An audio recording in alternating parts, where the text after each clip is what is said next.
पानी की किल्लत को लेकर बीजेपी ने किया धरना प्रदर्शन। डिप्टी सीएम मनीष सिसोदिया के विधानसभा क्षेत्र में है पानी की किल्लत, मटका फोड़कर जताया विरोध प्रदर्शन। शादरा साउथ और नॉर्थ जोन के चेयरमैन पद के लिए हुए नामांकन। हिमांशी पांडे, बबीता खन्ना, प्रवेश शर्मा और नीता बिष्ट ने किया नामांकन। जुलाई में होंगे चुनाव।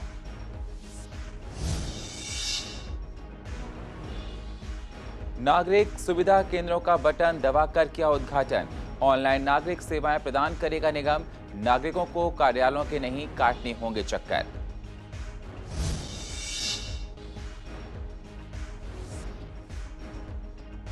लक्ष्मीनगर मार्केट बंद होने के बाद गांधीनगर मार्केट में डर।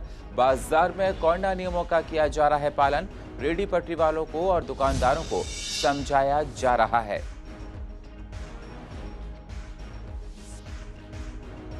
और लालचंद पर टूटा दुखों का पहाड़। चाचा ताऊ को खोने के बाद अब खोया बाकी के बचे लोगों को। अब जीने की उम्मीद नहीं। पुलिस ने 2 लोगों को किया गिरफ्तार।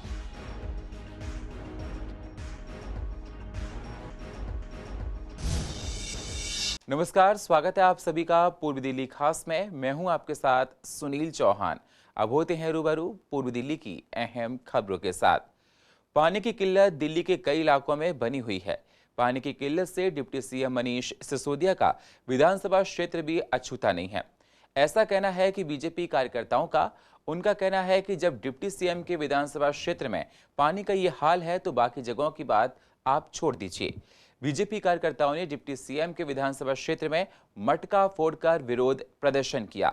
मयूर विहार जिला के बीजेपी अध्यक्ष विनोद बछेती और पूर्व मेयर और स्थानीय निगम पार्षद विपिन बिहारी सिंह के नेतृत्व में किए गए इस धरना प्रदर्शन में दर्जनों की संख्या में बीजेपी कार्यकर्ता शामिल हुए और सीएम अरविंद केजरीवाल और डिप्टी सीएम मनीष सिसोदिया के खिलाफ जमकर नारेबाजी की।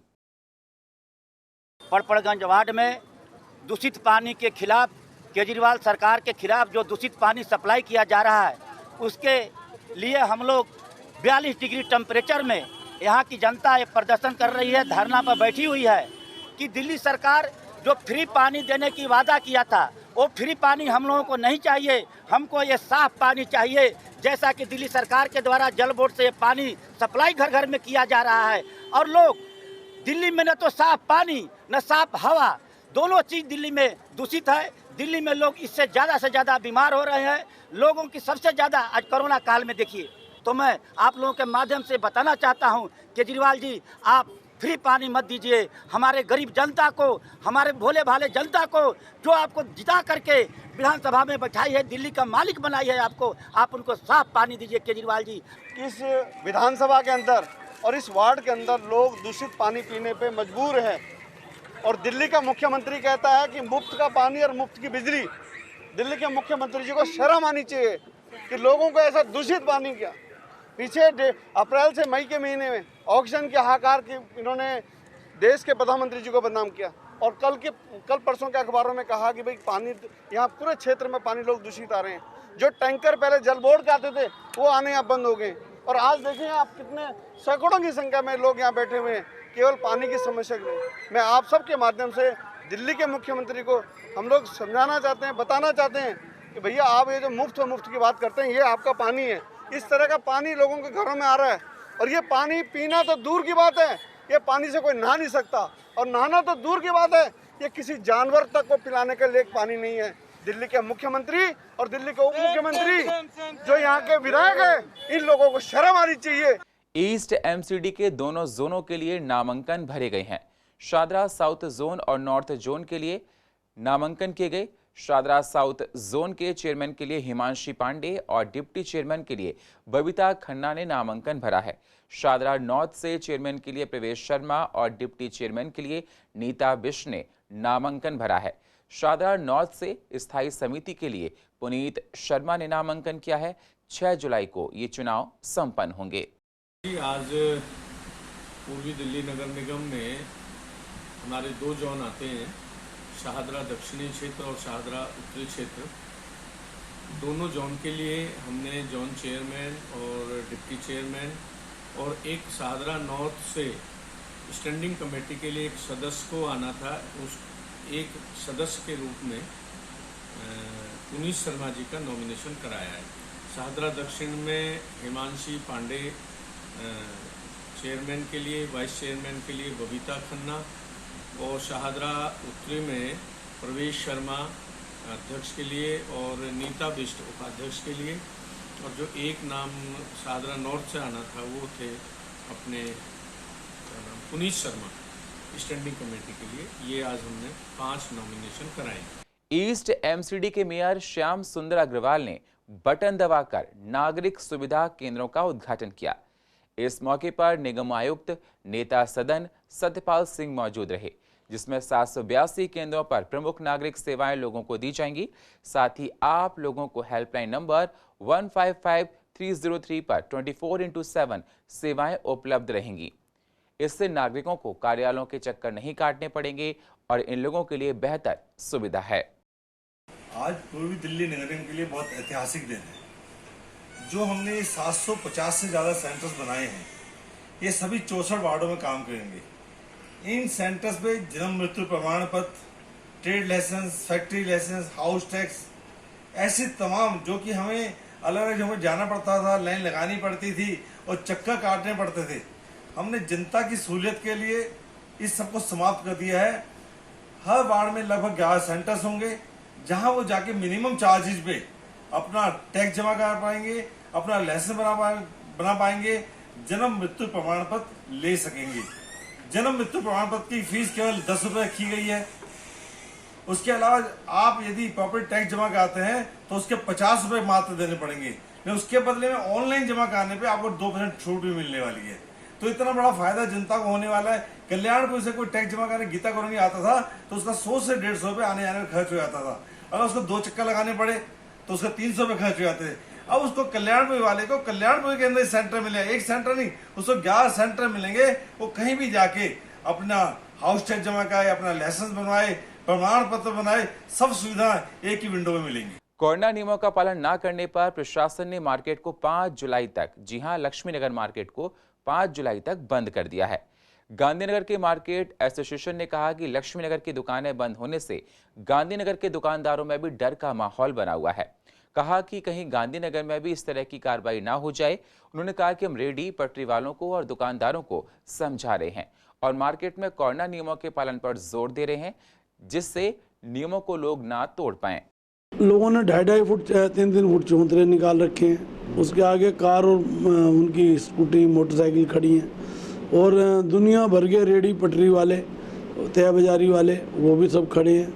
लोगों ने सैंपल बहुत ज़्यादा बाहर टांग रखे हैं और जो इनका सामान आता है वो उठा के फटाफट इन्हें अपना अंदर रखना चाहिए या अपने गोदामों में उतारना चाहिए और दुकान के आगे से क्लीन रखना चाहिए। जो दुकानदारों से भी मैं आह्वान करूंगा, व्यापारियों से, कि अपनी दुकान के आगे किसी तरीके का एक्रोचमेंट नहीं होने दें। चाहे वो रेडी पटरी वाले हैं, चाहे इनका बिका हुआ माल है तुरंत उठना चाहिए, और चाहे इनके पास आया हुआ माल है वो भी तुरंत दुकान में रखें, क्योंकि अभी कोविड चला नहीं गया है और कोविड में कब्रिस्तान में जगह नहीं मिली। निगम ये जितने भी शमशान घाट थे, यहाँ तक कि लकड़ी नसीब नहीं हुई। लोगों ने पैसे ना होने की वजह से इसको जमुना जी, गंगा जी में भी सबको बहाया है।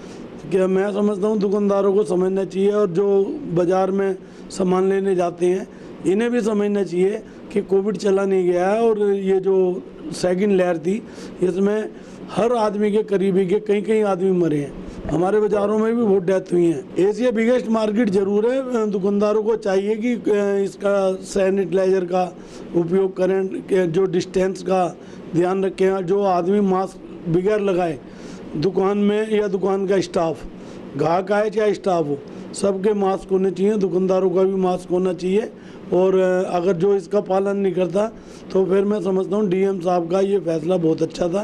ये कोई भी मार्केट, इस डिस्ट्रिक्ट की कोई भी मार्केट है, अगर ये होता है तो हम इसके लिए विरोध नहीं करेंगे बल्कि और उनकी सराहना करेंगे, डीएम साहब की या एसडीएम साहब की, जो भी इसको सील होगा उसके मैं स्वागत करूँगा। अभी हाल ही में फर्श बाजार में हुए सिलेंडर फटने की घटना ने अपने परिवार के 4 लोगों को खोने के बाद अकेले बचे लालचंद का कहना है कि अब उसे जीने की कोई इच्छा नहीं है। उनका कहना है कि भगवान ने उनके साथ नाइंसाफी की है, क्योंकि 10 महीने पहले एक सड़क हादसे में उसने अपने पिता, चाचा और 2 ताऊ को खो दिया था। जैसे तैसे वह इस घटना से उबर पाया था कि सिलेंडर फटने की इस घटना से उसका बाकी का बचा परिवार भी उससे छिन गया। लालचंद का कहना है कि अब वह किसके लिए जिएगा। उसके अलावा अब उसके घर में कोई भी नहीं बचा है। उसने अपनी आंखों के सामने अपने परिवार को मरते हुए देखा है। इन हादसों से वह कभी उबर नहीं पाएगा। अब भी उनकी चीखें उसके कानों में गूंज रही हैं। उसका कहना है कि कमरे के बराबर में मनोज की गैस रिफिलिंग की दुकान थी, लेकिन परिवार ने कभी विरोध नहीं किया, क्योंकि वे अपने काम से काम रखते थे। उन्हें पता नहीं था ये रिफिलिंग सेंटर एक दिन उसके परिवार के लिए काल बन जाएगा। आपको बता दें, वहीं इस घटना से पुलिस ने 2 लोगों को गिरफ्तार किया है। पुलिस के मुताबिक इनका नाम आत्माराम दुबे और मनोज गोयल है। ये लोग अवैध तरीके से गैस सिलेंडर रिफिलिंग का काम करते थे। तो भैया एक अचानक ब्लास्ट की आवाज़ आई। मैंने समझा छत वत तो नहीं गिर गई। मैं बाहर जाके देखा तो आग निकल रही थी। मैंने सिलेंडर फट गया। तुम्हारी मम्मी जी चिल्लाने लगी। तो मैंने अपनी मम्मी को चिल्ला मत, मैं हूँ। कितने लोग थे वहाँ पे? घर के अंदर 5 जने थे। कितने उसमें एक्सपायर हुए? 4 जन एक्सपायर हो गए। वो कौन थे चारों, कहाँ के थे वो मेरी एक बहन थी, 2 मेरे भाई थे, एक मेरी मम्मी थी, एक मैं था। अच्छा, आप अकेले उसमें से बच पाए? हाँ जी। 1 साल अगस्त में एक्सपायर हुए थे। वो कैसे एक्सपायर हुए थे? वो भाई गाँव जा रहे थे, दादी खत्म हो गई थी हमारी। कौन कौन एक्सपायर हुआ था उस टाइम पे? मेरे पिताजी, मेरे चाचा और 2 मेरे ताऊ जी। पिछले साल 2020 में 25 अगस्त को मॉर्निंग में सुबह 6:30 बजे। अच्छा, तो अभी इसमें किसी की गिरफ्तारी हुई? आपको पुलिस ने कुछ बताया है? मुझे कुछ नहीं बताया। नहीं, कुछ नहीं लगा, कोई नहीं गिरफ्तार हो, कोई नहीं गिरफ्तार हो। सब कोई अपना अपना काम कर रहा है, कोई गिरफ्तार नहीं। पैसे में इतनी ताकत है कि आदमी गरीब आदमी के कौन सुनता है। गरीब की गरीबी को अमीर क्या जाने, इंसान हो तो जाने, भला जल्लाद क्या जाने। गरीब आदमी की कोई सुनवाई नहीं। कोई हम सब जने, हमारी माँ खत्म हो गई था, हम गाँव जा रहे थे, एक्सीडेंट हो गया था, हमारी माँ मर गई थी, फिर मेरे भाई मर गए सारे। उस टाइम कितने एक साथ एक्सपायर हुए थे उस टाइम? 4 नहीं, 4 बच्चन की शादी नहीं। मेरी लड़की ऐसे रही है भैया, कांकर मार दो तो खून निकल जाए, ऐसे मेरे बच्चे। एक भाई थे, एक बहन थी। एक बहन।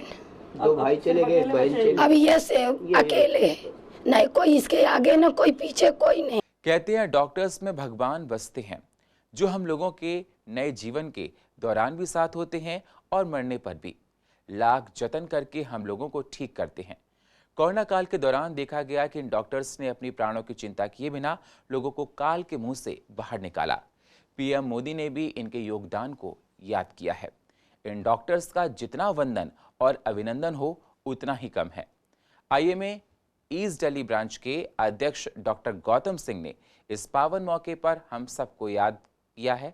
एक सुंदर सा मैसेज हम लोगों को भेजा है, जरा आप भी सुनिए, जिसमें वो बता रहे हैं कि डॉक्टर किस प्रकार से काम करते हैं आप लोगों के लिए, और आज इस पावन मौके पर एक सुंदर सा संदेश दिया है। डॉक्टर्स डे हम डॉक्टर बीसी रॉय की याद में मनाते हैं। डॉक्टर बीसी रॉय जिन्होंने स्वतंत्रता में जो है बहुत बड़ा योगदान दिया था, और स्वतंत्रता के बाद भी देश की प्रगति और उन्नति के लिए उन्होंने बहुत योगदान दिया था। उनकी जयंती पे आज डॉक्टर्स डे मनाया जाता है। ये डॉक्टर्स डे हम सब डॉक्टर्स के लिए जो है बहुत ही स्पेशल दिवस होता है, और हम लोग इसको बहुत धूमधाम से मनाते हैं कि डॉक्टर जो हैं वो अपने समाज से क्या चाहते हैं। डॉक्टर जो है जो 5 साल की पढ़ाई पूरी करके अपना 1 साल का इंटर्नशिप करके आता है, उसको तो जूनियर डॉक्टर माना जाता है, उसको कोई दिखाना नहीं चाहता। जब वो डॉक्टर पढ़ लिख के कम से कम उसमें 12 से 18 साल अपने जो है वो मेहनत के लगा के, पढ़ाई के लगा के जब वो एक सीनियर डॉक्टर बनता है, तब उसके मन में, उसके जहन में सिर्फ एक ही चीज़ होती है कि अपने मरीज की जो है वो सेवा करे, अपने मरीज की सेहत को जो है वो जल्द से जल्द अच्छा करे। दोस्तों, इस बार हमने देखा कि कोरोना का काल जब आया तो उस समय में किस तरह से डॉक्टर्स ने आगे बढ़ के एक फ्रंटलाइन वर्कर की तरह, एक वॉरियर की तरह जो है वो देश के नागरिकों की सेवा करने के लिए जो वो आगे बढ़े। अपने बारे में ना सोचते हुए, अपनी ज़रूरतों को ना देखते हुए भी वो डॉक्टर जो है आगे बढ़े, और उन्होंने समाज के लिए और लोगों के लिए बहुत बड़ा योगदान दिया। इसको आप सभी ने सराहा, इसको जो है हमारे देश के कई लीडर्स ने सराहा, और इसको जो है वो दुनिया के कई लोगों ने इसको जो है वो सराहा। इसी कोरोना काल में हमारे कई साथी हमारे से बिछड़ गए। खाली हमारे साथी नहीं, उनके परिवार कई ऐसे डॉक्टर्स थे जिनके कई परिवार के लोग उनके साथ बिछड़ गए। आज मैं उन सभी डॉक्टर्स के परिवारों को तहे दिल से नमन करता हूँ। ये सिर्फ हमारे हाथ में है कि हम कोरोना की तीसरी वेव को रोक सकते हैं। ये हम सब समाज के जितने लोग हैं वो साथ में जुड़ें और सोशल डिस्टेंसिंग, मास्क पहनना, हैंड सैनिटाइज करना और आप खुद अपने लिए और अपने जितने भी जानकार हैं सबके लिए वैक्सीनेशन जो है वो पूरी तरह से कराएं। इससे ये निश्चित हो सकता है कि तीसरी वेव कोरोना की हमारे देश में ना आए। आरटीओ दफ्तर में 1 जुलाई यानी कि आज से काफी नियम बदल गए हैं। अब आप अपने घर बैठे भी लर्निंग लाइसेंस बनवा सकते हैं। आवेदकों को अब आरटीओ दफ्तर के बार बार चक्कर नहीं लगाने पड़ेंगे। इस संबंध में सड़क परिवहन और राजमार्ग मंत्रालय ने सॉफ्टवेयर में कई बदलाव भी किए, जिसके बाद लर्निंग ड्राइविंग लाइसेंस बनवाना और भी आसान हो जाएगा। आवेदक कहीं से भी परीक्षा दे पाएगा। दिल्ली में सामान्य परिस्थितियों में हर साल 5 लाख लोग लर्निंग लाइसेंस के लिए आवेदन करते हैं। परिवहन विभाग की तरफ से सारथी सॉफ्टवेयर में कई बदलाव किए गए हैं और ट्रायल भी किया जा चुका है। अपडेट हुए सॉफ्टवेयर से आवेदक घर बैठे ही लर्निंग लाइसेंस का आवेदन कर सकते हैं। साथ ही परीक्षा के दौरान अन्य लोगों को बैठाने की गलती ना करें, क्योंकि सॉफ्टवेयर आवेदक का चेहरा चिन्हित करता है। अगर कोई और परीक्षा देगा तो सॉफ्टवेयर परीक्षा देने की प्रक्रिया को पूरा ही नहीं करेगा, जबकि आवेदक खुद परीक्षा देंगे तो परीक्षा पास करने के बाद ई लर्निंग लाइसेंस मिलेगा, जिस पर अधिकारियों के डिजिटल हस्ताक्षर होंगे। लाइसेंस का प्रिंट आउट 6 महीने तक उपयोग में लाया जा सकता है। इसमें तो बहुत ज़्यादा फ़ायदा मिल जाएगा, क्योंकि लोगों को घर बैठे सुविधा मिल रही है। कहीं किसी के धक्के खाने की ज़रूरत नहीं, दलालों के चक्कर नहीं पड़ने, कुछ नहीं, सारे काम घर बैठे हो जाए तो ज़्यादा बेटर होगा। इसमें ऐसा था कि पहले तो हमें धक्के खाने पड़ते थे, 3-4 दिन तो कम से कम लगते थे डेली धक्के खाने में, लेकिन उसमें घर बैठे ये सुविधा हो जाएगी कि हाथों हाथ आप टेस्ट दो और तुरंत अपना निकाल सकते हैं। हाँ, काफ़ी ज़्यादा मिलेगी, क्योंकि हमने भी अपना जब बनवाया था, अभी तो मैं अपने छोटे भाई को बनवाने के लिए आया हूँ, तो फिर काफ़ी ज़्यादा लाइन में खड़ा रहना पड़ा था, पर अब काफ़ी कन्वीनियंट वे हो गया है ये सब करने का, तो फिर काफ़ी अच्छी बात है। टाइमिंग भी बचेगी?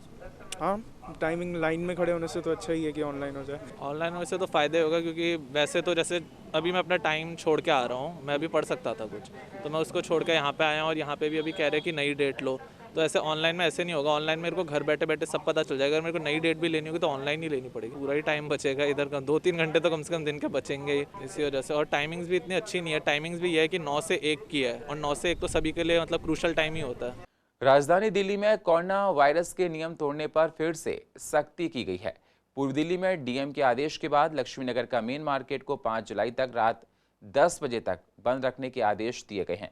लक्ष्मीनगर मेन मार्केट से जुड़े आसपास के इलाके भी बंद करा दिए गए हैं, जिसके बाद दुकानदार और स्थानीय निवासियों के कहना है कि सरकार को दुकानदार की तरफ भी देखना चाहिए। लगभग 2 महीने से लॉकडाउन में कारोबार बंद रहा।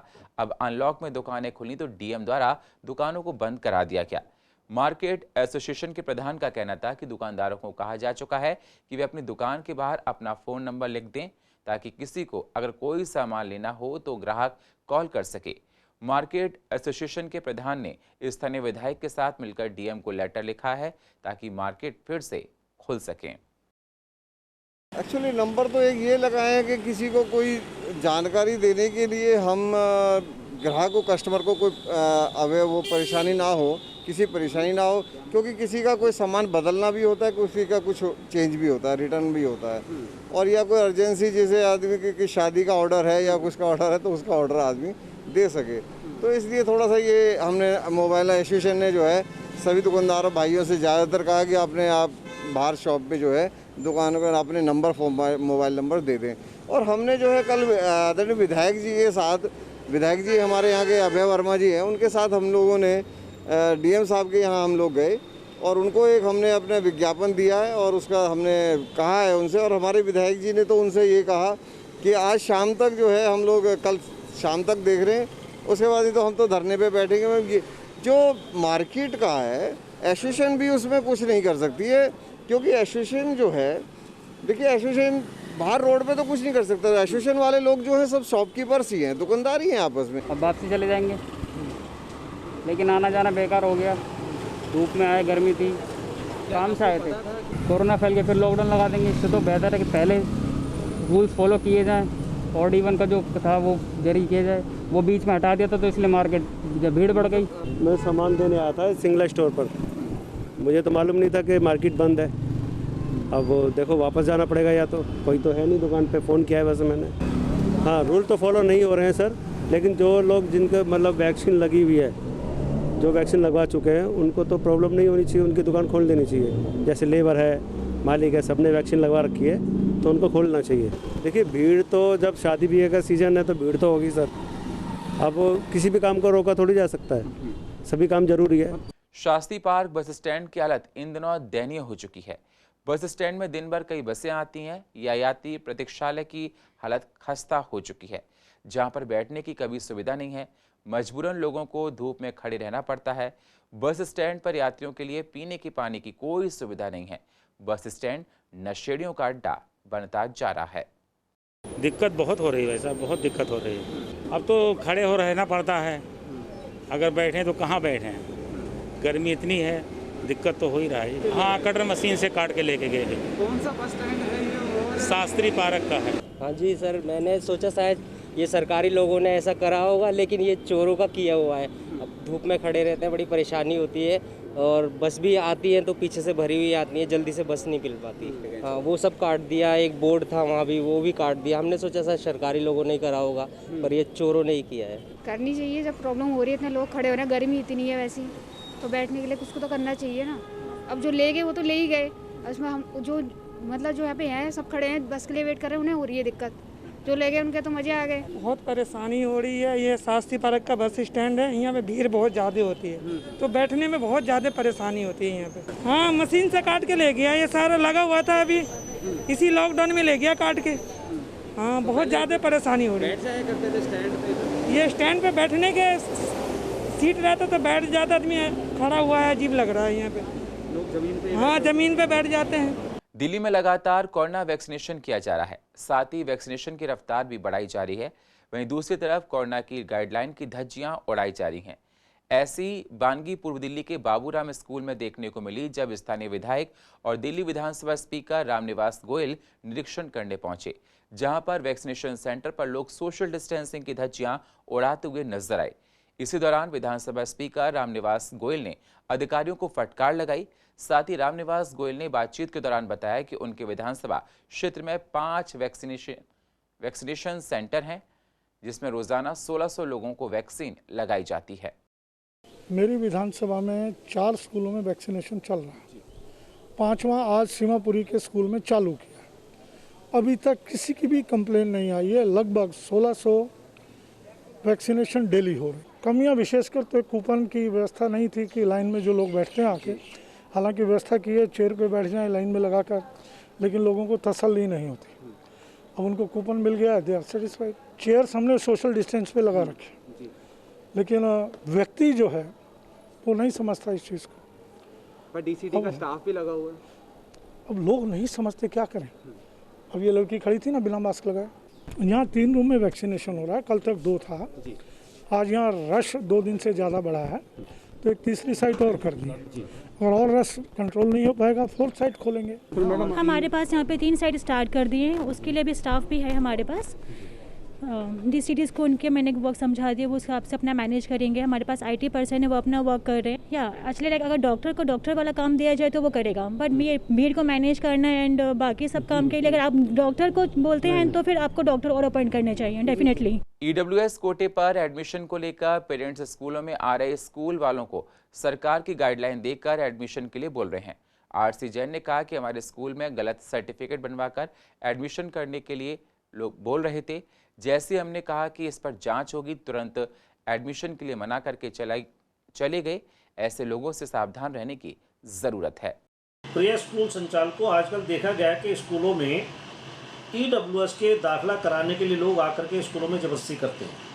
अगर उनको ये बताया भी जाता है कि हमारे पास अभी तक जनरल के दाखिले नहीं हुए, ऐसी स्थिति में हम EWS के दाखिले नहीं कर सकते, तो वो आकर के सरकार की धमकी देते हैं, सरकार में बैठे हुए लोगों की धमकी देते हैं, तरह तरह से स्कूल में अपशब्दों का इस्तेमाल करते हैं। ऐसा ही एक वाक़या मेरे स्कूल में हुआ, जब मैंने उससे कहा कि मेरे यहाँ भी 1st क्लास के कोई दाखिले नहीं हुए, जैसे ही दाखिला होगा तो आपको बुला लिया जाएगा और आप अपना सारे डिटेल्स हमें दे जाएंगे। उसके बाद वो 2-3 बार परसों अब मेरे पास आया और आकर के यहाँ पे जब उसने कहा जी मुझे EWS में दाखिला देने से आप मना नहीं कर सकते क्योंकि सरकार ने मुझे भेजा है, तो वो बदतमीजी पर उतर आया। मुझे उसकी थोड़ी जानकारी मैंने इकट्ठी की तो मुझे पता चला कि उसके पास एक लंबी गाड़ी है। जब मैंने पूछा तेरे पास लंबी गाड़ी है तो कहता हाँ मुझे दहेज में मिली है। तो मैंने प्लानिंग के तहत कल उसको अपने स्कूल में बुलाया कि भाई मैं तुझे दाखिला देना चाहता हूँ, आप आके आप दाखिला ले। मैं जैसे ही फॉर्म भरने लगा तो मैंने उसे एक बात विशेष तौर से कही कि मैं दाखिला आपको दूंगा, पर ये हर स्कूल वाले को ये अधिकार है कि जो SDM से आपको इनकम का सर्टिफिकेट इशू किया गया है उसकी मुझे जांच कराने का अधिकार है कि कहीं आपको गलत सर्टिफिकेट तो इशू नहीं हुआ है। और अगर वो सर्टिफिकेट गलत पाया गया, जैसे कि मैं देख रहा हूँ कि आपके पास लंबी गाड़ी भी है, आपका मकान भी घर का है और आप किसी अच्छी जगह सर्विस भी करते हैं, ऐसी स्थिति में ये सारी चीज़ें लिख करके जब मैं SDM को भेजूँगा तुम्हारा सर्टिफिकेट गलत पाया गया तो मैं आपके खिलाफ थाने में FIR दर्ज कराऊंगा कि आपने सरकारी सुविधाओं का गलत इस्तेमाल करने का, मिसयूज़ करने का प्रयास किया। जैसे ही उसको मैंने ये कहा तो उसके बाद वो हाथ जोड़ा, उसने मेरे सामने कहने लगा जी मुझे दाखिला नहीं कराना है क्योंकि मुझे पता है कि मैंने गलत तरीके से सर्टिफिकेट बनवाया है और अगर इसकी जाँच हो गई तो मुझे निश्चित रूप से सज़ा हो जाएगी। तो मेरा आपसे मानना है कि बहुत सारे पेरेंट्स आकर के आपसे इस प्रकार की बदतमीजियाँ करते हैं। आप उनसे कहें, यह आपका अधिकार है कि वो SDM के द्वारा बनाए गए सर्टिफिकेट की आपको वेरिफिकेशन की आवश्यकता है। तो ऐसी स्थिति में जो फ्रॉड होंगे, जो इस प्रकार से आपके स्कूल में आकर बदतमीजी करते हैं, तो अपने आप ही आपके स्कूल से हाथ जोड़ करके निकल जाएंगे। ऐसे ही लोग स्कूलों में जो आकर के सरकारी सुविधा का नाजायज़ फ़ायदा उठा रहे हैं वो चले जाएंगे। EDMC में भी डॉक्टर्स डे पर कार्यक्रम का आयोजन किया गया। इस मौके पर बीजेपी प्रदेश अध्यक्ष आदेश गुप्ता, हेल्थ चेयरपर्सन कंचन महेश्वरी और निगम के अधिकारी समेत तमाम डॉक्टर्स मौजूद रहे। इस मौके पर उन तमाम डॉक्टर्स को सम्मानित किया गया जिन्होंने महामारी के इस दौरान में लोगों की जान बचाई। डॉक्टर्स के कामों की जितनी प्रशंसा की जाए उतनी कम है। पुरस्कार देकर डॉक्टर्स का उत्साह वर्धन किया गया। जो डॉक्टर कोरोना में नहीं रहे उनके प्रति अपनी श्रद्धा सुमन अर्पित करता हूँ और साथ ही साथ पूरी डॉक्टर कम्युनिटी का को बहुत हाथ जोड़कर उनका अभिवादन करता हूँ, उनका शुक्रगुजार करता हूँ कि आज डॉक्टर कम्युनिटी ने इंसानियत को बचाने में अपनी अहम भूमिका निभाई। देखिए, तीसरी लहर की तैयारी निश्चित रूप से दिल्ली सरकार की एक बड़ी काम है। केंद्र सरकार, प्रधानमंत्री मोदी जी लगातार जो काम तीसरी लहर के लिए जरूरी है वो कर रहे हैं, राज्यों को भी कह रहे हैं, लेकिन राज्यों को भी इनिशिएटिव लेके करना चाहिए। दिल्ली में ना तो तीसरी लहर की तैयारी कर रहे हैं, ना ही दिल्ली में सही से वैक्सीन का वितरण हो, इसकी काम कर रहे हैं, क्योंकि वैक्सीन ज़्यादा से ज़्यादा लग जाएगी। यही एकमात्र उपाय है जो कोरोना से हमें बचा सकता है और उसके लिए केंद्र सरकार सबको वैक्सीन दे रही है। दिल्ली के मुख्यमंत्री 11 लाख वैक्सीन होते हुए भी उन्होंने 21 जून को 76,000 वैक्सीन ही लगा पाए, जो कि अभी तक ये कह रहे थे वैक्सीन लाओ वैक्सीन लाओ। आज डॉक्टर डे पर EDMC में कार्यक्रम किया गया जिसमें हमने अपने 36 डॉक्टर को सम्मानित किया गया। डॉक्टर वो देवताओं की तरह होते हैं जिन्होंने एक एक व्यक्ति के जीवन की रक्षा की है। जिस समय हम अपनी उम्मीदें खो देते हैं तब डॉक्टर हमें आके हिम्मत बनाते हैं और हमारे परिवारों की रक्षा करते हैं। सही मायने में यही कोरोना वॉरियर्स हैं और इनको आज सम्मानित किया गया। और इसके साथ साथ जो हमारी मोबाइल डिस्पेंसरी वैन चलती है उसका नामकरण किया गया, उसको जीवन धारा मोबाइल डिस्पेंसरी वैन उनका नाम किया गया। और पूर्व दिल्ली की अधिक जानकारी के लिए आप YouTube पर जाकर CCN को सब्सक्राइब करें और फ्रेश अपडेट लेते रहें। और फिलहाल पूर्व दिल्ली खास में इतना ही। बाकी खबरों के लिए आप बने रहिए CCN के साथ। तब तक के लिए नमस्कार।